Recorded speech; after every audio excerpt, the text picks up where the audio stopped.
Shalom, saudara terkasih dalam Kristus. Hari ini saya akan membagikan tema renungan, jaga ucapanmu. Alkitab mengajar bahwa kita harus menjaga ucapan kita. Jadi, biarlah ucapan kita adalah ucapan yang baik, ucapan bahagia, ucapan syukur. Lakukanlah itu, saudara. Karena itu adalah ucapan yang baik.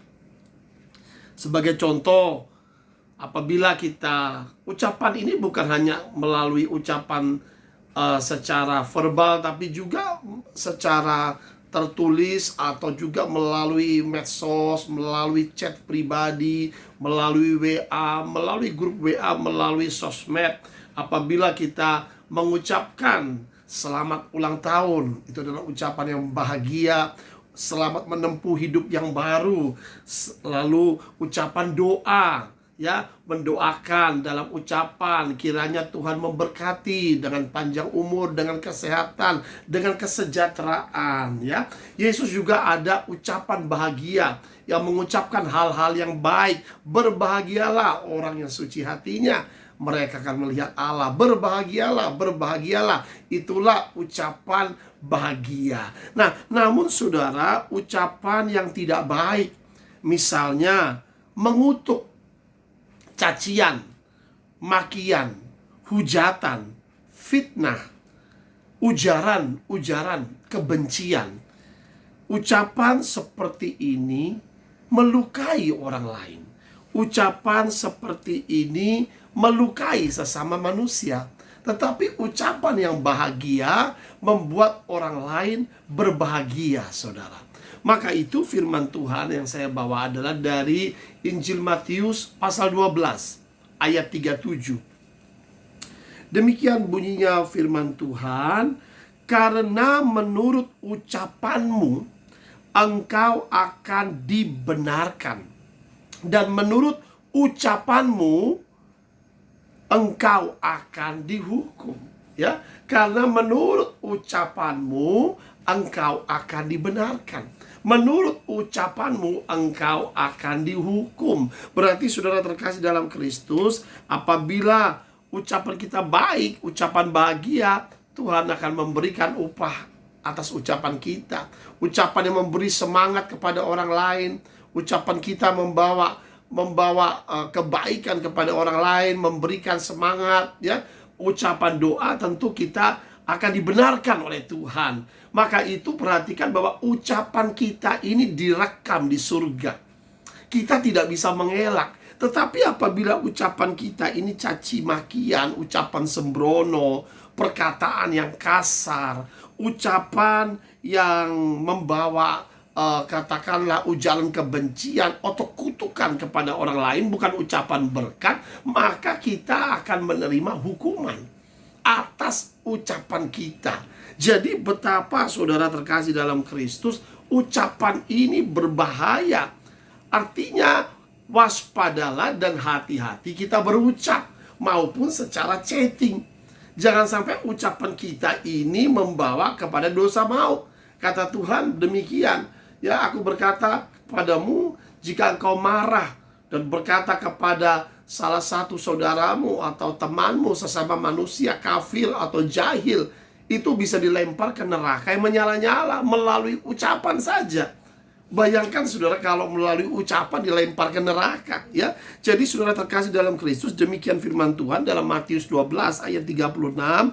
Tetapi aku berkata kepadamu, setiap kata sia-sia yang diucapkan orang harus dipertanggungjawabkan pada hari penghakiman. Ada pengadilan Allah yang tidak bisa kami luput, saudara. Perkataan sia-sia, perkataan dusta, perkataan fitnah, perkataan hujat, perkataan sembrono, kita tidak akan pernah luput. Maka itu saudara terkasih dalam Kristus, kenapa bisa keluar seperti ini ayat ini? Tuhan bicara dengan siapa? Dengan orang-orang Farisi. Ya, hati-hati dengan perkataan gosip, perkataan jahat, perkataan fitnah. Karena kita tahu bahwa orang-orang Farisi tidak suka pekerjaan Yesus, sehingga mereka memfitnah. Orang-orang Farisi, ahli-ahli Taurat ditegur oleh Tuhan Yesus pada saat itu. Ayat-ayat ini ditujukan kepada mereka yang adalah orang-orang agamawi. Bagi orang-orang Yahudi pada saat itu, orang-orang Farisi, ahli-ahli Taurat, mereka adalah guru-guru agama yang dihormati oleh mereka. Tetapi saudara terkasih dalam Kristus, mereka yang punya jabatan imam, perkataan mereka jahat. Ya, menurut Tuhan Yesus perkataan mereka ini jahat. Sehingga apa kata Tuhan dalam ayat 34? Hai kamu keturunan ular beludak. Nah, perhatikan. Bagaimanakah kamu akan mengucapkan hal-hal yang baik, sedangkan kamu sendiri jahat? Karena yang diucapkan mulut meluap dari hati. Nah, kamu ini jahat, kata Tuhan. Jadi saudara terkasih dalam Kristus, perhatikan, bagi orang-orang Yahudi pada saat itu melihat orang Farisi, ahli Taurat, ya, orang Saduki, mereka dikira orang-orang yang dihormati, orang-orang agamawi yang pakai jubah panjang, yang berdoa panjang-panjang. Namun kata Tuhan, engkau keturunan ular beludak. Mereka adalah orang-orang yang menentang Injil Kristus. Mereka adalah orang-orang yang tidak suka pekerjaan mujizat yang dilakukan oleh Tuhan Yesus. Mereka adalah orang-orang munafik, kata Tuhan Yesus. Bahkan bukan cuma keturunan ular beludak, kata Tuhan, orang neraka dalam ayat yang lain. Kenapa? Karena ucapan mereka akan membawa mereka ke neraka. Ucapan mereka seperti ini. Kenapa saudara terkasih dalam Kristus? Apa dosa mereka? Sehingga Tuhan begitu marah kepada mereka. Apa yang diucapkan meluap dari hati. Jadi saudara, kalau ucapan kita baik, menandakan hati kita baik. Apabila ucapan kita jahat, hati kita jahat. Ya, orang yang baik mengeluarkan hal-hal yang baik dari perbendarahan hatinya, tapi orang yang jahat mengeluarkan hal-hal yang jahat dari perbendarahan hatinya. Orang Farisi ini jelas-jelas iri hati dengan pekerjaan pelayanan Tuhan Yesus yang melakukan mujizat, mujizat kesembuhan, membangkitkan orang mati. Dan pada saat itu mereka keluar ayat ini. Kenapa? Karena mereka itu pada saat itu menghujat Roh Kudus. Mereka menghina pelayanan Yesus waktu melakukan pengusiran setan. Karena Yesus melakukan bukan sekali dua kali, tapi terus menerus berulang-ulang kali. Sehingga mereka bilang ini mengusir setan dengan kuasa Baalzebub. Nah, saudara terkasih dalam Kristus, padahal kata Tuhan dalam Matius 12 ayat 28, tetapi jika aku mengusir setan dengan kuasa Roh Allah, Roh Kudus, maka sesungguhnya kerajaan Allah sudah hadir di tengah-tengahmu, ya. Kerajaan Allah sudah datang kepadamu dengan kuasa Roh Kudus, dengan kerajaan Allah.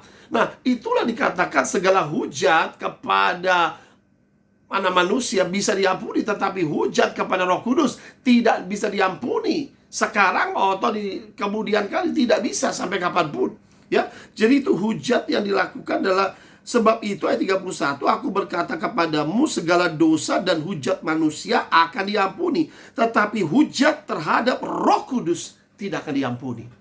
Menghina pelayanan eksorsisme, menghina pelayanan pengusiran setan, itu adalah pelayanan roh, pekerjaan Roh Kudus. Setan tidak akan keluar tanpa kuasa Roh Kudus. Boleh catat itu.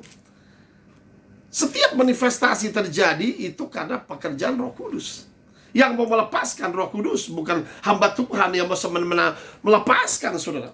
Kadang-kadang saya juga pada saat mendoakan, ada begitu banyak saya doakan hanya tumpang tangan. Pada saat saya tumpang tangan terjadi manifestasi.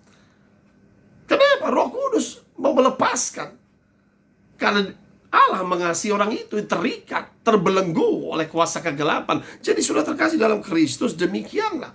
Bahwa hati-hati bahwa perkataan atau ucapan kita bisa membawa kepada dosa maut. Bahkan menghujat Roh Kudus, ya. Maka itu saudara terkasih dalam Kristus, kita harus menjaga ucapan kita. Ucapan yang baiklah. Karena hati yang ucapan yang tidak baik itu karena hati. Kenapa, saudara? Ada benih-benih iblis dalam hati. Benih apa? Benih kebencian, dendam, amarah, iri hati, kekecewaan, roh kecewa. Ini semua roh, saudara. Kepahitan. Ini benih-benih ini akan membuat cemar dalam hati, membuat busuk hati. Ini benih-benih ini seperti duri-duri dalam hati, bahkan menghalangi firman untuk bertumbuh. Nah, ini yang terjadi. Akhirnya membawa kepada dosa maut, saudara terkasih dalam Kristus. Marilah kita rendahkan hati, kita singkirkan segala benih-benih dari iblis, dan biarlah kita menerima benih kasih, kebaikan, kesetiaan, kelemah lembutan, penguasaan diri, menerima buah-buah Roh Kudus, kesabaran, damai sejahtera, sukacita. Saya percaya melalui firman ini kita akan diberkati untuk menjaga ucapan kita. Minta Roh Kudus menjaga lidah bibir kita, agar apa yang keluar dari lidah bibir kita adalah ucapan berkat dan ucapan doa. Terima kasih, Tuhan Yesus memberkati.